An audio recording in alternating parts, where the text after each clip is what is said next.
Good afternoon. Today, as part of an international coalition of some 60 nations, including Arab countries, our men and women in uniform continue to fight against ISIL in Iraq and in Syria. More than 2,000 coalition airstrikes have pounded these terrorists.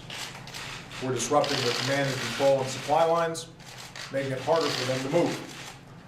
We're destroying their fighting positions, their tanks, their vehicles, their barracks, their training camps, and the oil and gas facilities and infrastructure that fund their operations. We're taking out their commanders, their fighters, and their leaders. In Iraq, the local forces have largely held the line and in some places have pushed ISIL back. In Syria, ISIL failed in its major push to take the town of Kobani, losing countless fighters in the process, fighters who will never again threaten innocent civilians.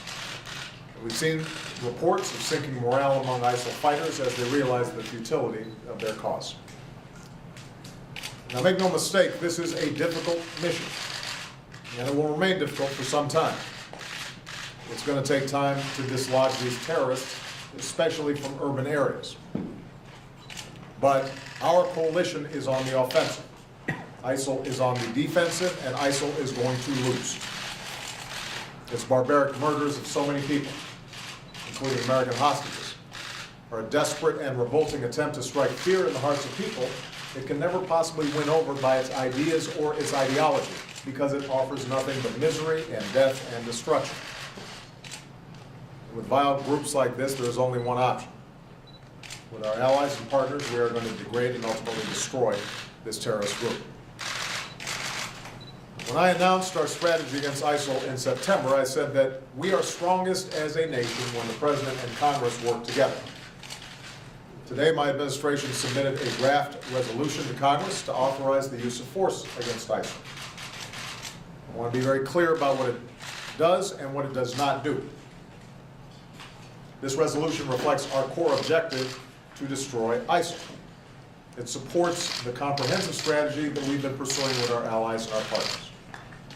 A systemic and sustained campaign of airstrikes against ISIL in Iraq and Syria, support and training for local forces on the ground, including the moderate Syrian opposition, preventing ISIL attacks in the region and beyond, including by foreign terrorist fighters who try to threaten our countries, regional and international support for an inclusive Iraqi government that unites the Iraqi people and strengthens Iraqi forces against ISIL, humanitarian assistance for the innocent civilians of Iraq and Syria who are suffering so terribly under ISIL's reign of horror.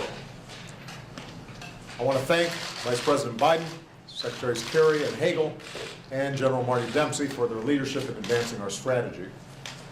Even as we meet this challenge in Iraq and Syria, we all agree that one of our weapons against terrorists like ISIL, a critical part of our strategy, is the values we live here at home.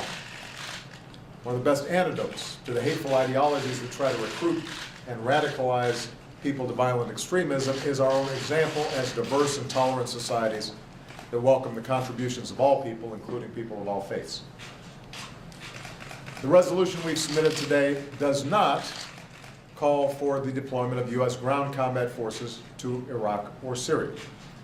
It is not the authorization of another ground war, like Afghanistan or Iraq.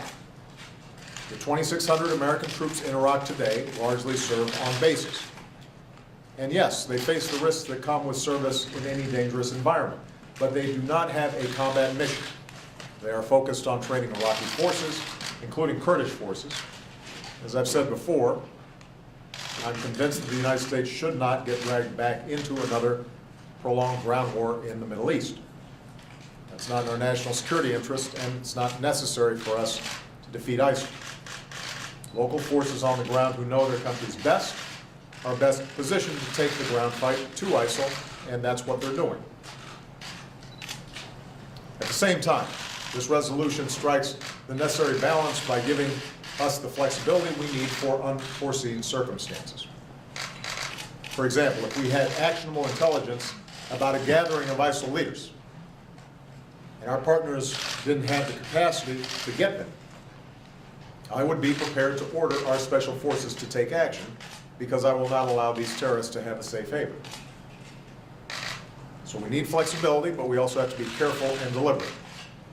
There's no heavier decision than asking our men and women in uniform to risk their lives on our behalf.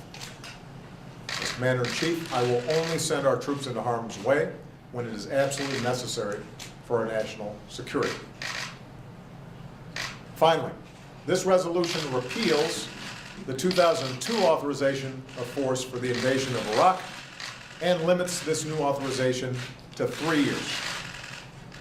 I do not believe America's interests are served by endless war or by remaining on a perpetual war footing.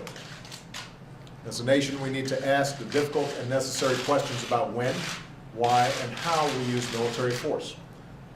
After all, it is our troops who bear the costs of our decisions, and we owe them a clear strategy and the support they need to get the job done. So this resolution will give our armed forces and our coalition the continuity we need for the next 3 years. It is not a timetable. It is not announcing that the mission is completed at any given period. What it is saying is that Congress should revisit the issue at the beginning of the next president's term. It's conceivable that the mission is completed earlier. It's conceivable that after deliberation, debate, and evaluation, that there are additional tasks to be carried out in this area.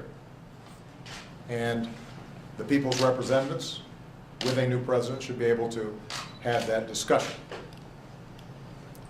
In closing, I want to say that in crafting this resolution, we have consulted with and listened to both Republicans and Democrats in Congress. We've made a sincere effort to address difficult issues that we've discussed together. In the days and weeks ahead, we'll continue to work closely with leaders and members of Congress on both sides of the aisle. I believe this resolution can grow even stronger with the thoughtful and dignified debate that this moment demands.